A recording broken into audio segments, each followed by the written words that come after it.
Bismillahirrahmanirrahim. Assalamualaikum warahmatullahi wabarakatuh. Hai teman-teman, kembali lagi dengan saya Ana Amalia. Dan hari ini saya mau sharing pengalaman menjadi seorang YouTuber pemula. Bagi kita yang mungkin saat ini sedang merintis untuk menjadi seorang YouTuber yang masih berjuang untuk mendapatkan 1000 subscriber dan juga 4000 jam tayang publik, atau bahkan yang baru niat gitu ya, yang baru niat kayaknya mau jadi seorang YouTuber deh, bisa nggak ya? Saat teman-teman bertanya bisa nggak ya menjadi seorang YouTuber, saya jawab dengan lantang bisa. Karena tidak ada yang tidak mungkin jika kita mau berusaha, juga berikhtiar, dan Allah mengabulkan semua itu. Nothing is impossible, but the all is possible.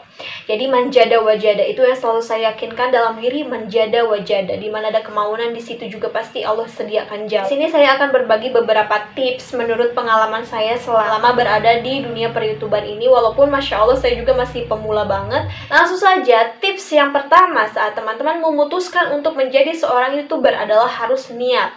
Niat yang kuat. Sebenarnya apapun pekerjaan kita atau apapun bidang yang akan kita ambil, yang paling utama adalah niat yang kuat. Karena apa? Saat didasari ataupun dilandasi dengan niat yang kuat, mau ada badai sekeras apapun, sekencang apapun, kita tetap akan melangkah menuju tujuan kita.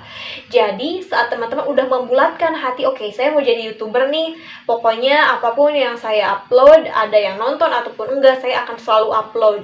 Yang kedua, saat kita mungkin baru memulai ataupun masih mencari 1000 subscriber dan 4000 jam tayang, ataupun bahkan yang baru hari ini baru mau deh jadi YouTuber. Oke, teman-teman harus pikirkan tema di YouTube channel. Tema kita mau apa? Mau tentang masak-masak, mau tentang makeup, atau family vlog, atau traveling, atau sosial. Teman-teman harus bisa menentukan apa tema channel YouTube kita, biar yang nonton itu terarah gitu. Kita harus tentukan tema di channel kita mau apa. Misalkan pas video pertama kita tentang masak, dan Masya Allah langsung banyak yang nonton, kita lanjutkan masak. Tapi ada juga yang misalkan video pertama kita yang diupload ke YouTube adalah traveling, tapi yang nontonnya sedikit. Kayaknya jangan traveling dulu aja deh, saya boleh random ya teman-teman di channel YouTube.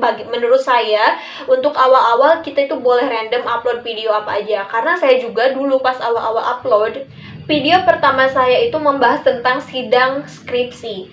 Dulu tahun 2018 adalah tahun pertama saya mengupload video di YouTube, dan itu tentang skripsi ataupun tentang ujian skripsi. Itu tahun 2018 saya cuma upload satu video, itu tentang skripsi.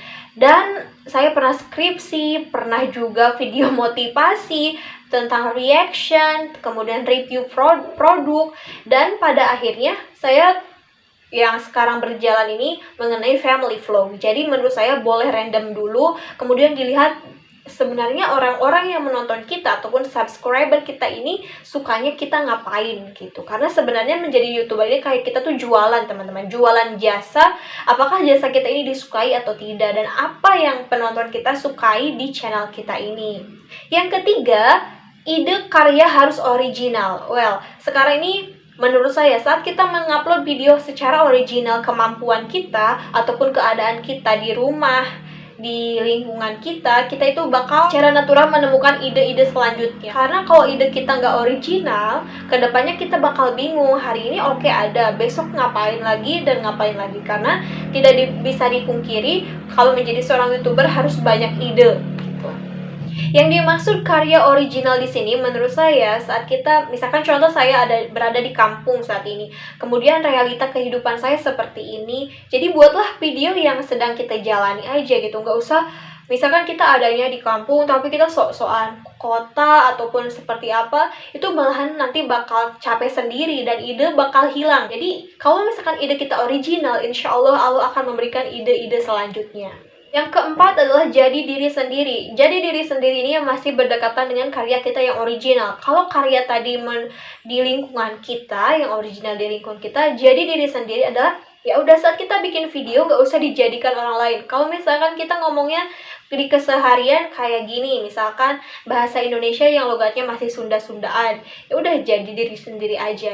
Karena saat kita menjadi diri sendiri, orang-orang yang nonton itu akan menerima kita secara baik juga, secara natural juga, dan menerima kita apa adanya. Jangan dibuat-buat kayak orang lain. Selanjutnya, yang kelima adalah semangat. Teman-teman harus semangat intinya. Kenapa di dunia per-YouTuber ini harus semangat? Karena teman-teman pasti tahu di channel YouTube itu ataupun di setiap video pasti di bawahnya itu ada icon like, dislike, suka atau tidak suka. Ada komentar juga bebas masuk gitu ya. Walaupun sebenarnya dari YouTube sendiri sudah menuliskan harus mengutarakan komen yang sopan, tapi kan orang beda-beda gitu. Kita harus tetap semangat. Intinya saat ada orang yang merespon kita tidak baik, kita santai aja. Yang penting konten kita baik, menurut kita baik dan tidak merugikan orang lain, well itu biarkan menjadi motivasi aja gitu. Karena kadang bahkan dari komentar yang buruk itu muncul ide yang bagus bagi kita selanjutnya. Jadi harus tetap semangat, jangan sampai down saat ada yang banyak dislike ataupun ada komen-komen pedas gitu. Itu hak mereka mau ngomong apa, ya udah kita saat memutuskan menjadi seorang YouTuber udah siap dengan konsekuensi tersebut. Dan harus diingat yang bayar kita bukan komen yang jahat, tapi yang bayar kita adalah YouTube itu sendiri ataupun Google gitu. Selanjutnya yang keenam, eye contact. Jadi teman-teman, bagi saya juga dulu pas awal-awal saat membuat video pasti eye contact ataupun kontak mata itu kita harus ke kameranya ya, jangan sampai ke layar. Nih, sekarang saya mau lihat ke kamera.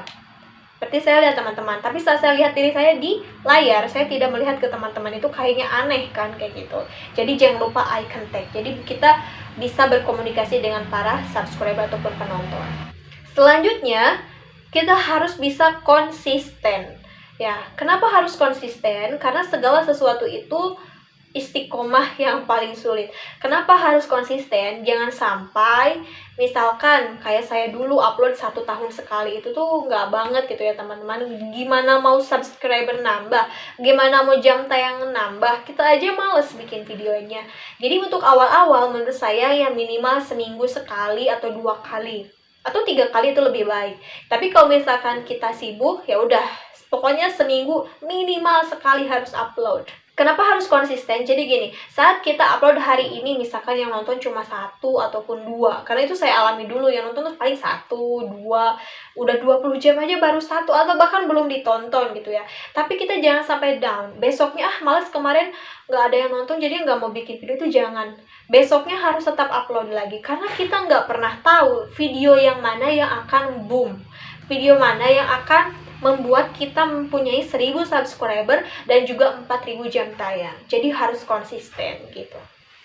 Oke, selanjutnya untuk menambah subscriber atau 4000 jam tayang, teman-teman juga bisa gunakan collab gitu ya dengan YouTuber tetangga kita ataupun ibaratnya yang sedang merintis juga boleh, yang udah ibaratnya yang udah bukan yang udah punya subscriber banyak, kita juga bisa collab karena dari collab bisa jadi menambah subscriber kita. Oke, selanjutnya ikuti tren teman-teman. Kalau saya sendiri, saya tuh saya bukan orang yang yang up to date, bukan orang yang trendy juga. Saya tuh kayak ini kelemahan saya, kayak monoton dan ya udahlah sebisa saya nggak suka ikut-ikutan. Tetapi saat teman-teman suka ataupun punya kreativitas yang seperti itu, teman-teman bisa ikuti tren. Misalkan hari ini yang lagi viral bakso apa gitu, teman-teman kalau misalkan di wilayahnya ada, bisa review juga gitu. Jadi itu bisa juga menambah subscriber ataupun viewers. Oke, selanjutnya teman-teman harus pede, percaya diri aja, confident aja. Karena seorang YouTuber yang sukses seperti Atta Halilintar, Ria Ricci, dulu pas awal-awal ngevlog gak langsung bagus teman-teman. Jadi pede aja. Kalau ada yang hujat, ngapain sih kayak gitu, videonya jelek aja diupload. Gak apa-apa, orang bayi aja gak langsung lari. Mereka merangkak dulu, berdiri juga jatuh terus. Jadi gak ada sesuatu yang bisa langsung indah gitu loh. Semuanya itu perlu proses. Kalau kita sudah fix menerjunkan diri kita di dunia per-YouTuber, kita harus all out gitu. Dan kalau di awal-awal masih jelek, nggak apa-apa, wajar gitu, nggak ada yang langsung. Oke, intinya segitu dulu tips dari saya. Mudah-mudahan teman-teman bisa menerimanya, karena mengutarakan pun sulit juga, tapi mudah-mudahan ada sedikit setidaknya yang bisa teman-teman ambil. Mohon maaf atas kekurangan saya. So, tetap semangat untuk mencapai 1000 subscriber dan 4000 jam tayang, dan untuk dimonetisasi sehingga nanti dolar kita berlambangkan hijau di YouTube Studio. Intinya tetap semangat, jadi diri sendiri. Insya Allah tahun ini ataupun tahun depan teman-teman akan segera gajian dari YouTube. Oke guys, so thank you very much for watching and don't forget to like, subscribe, and share. And selesai saya, wassalamualaikum warahmatullahi wabarakatuh. Bye.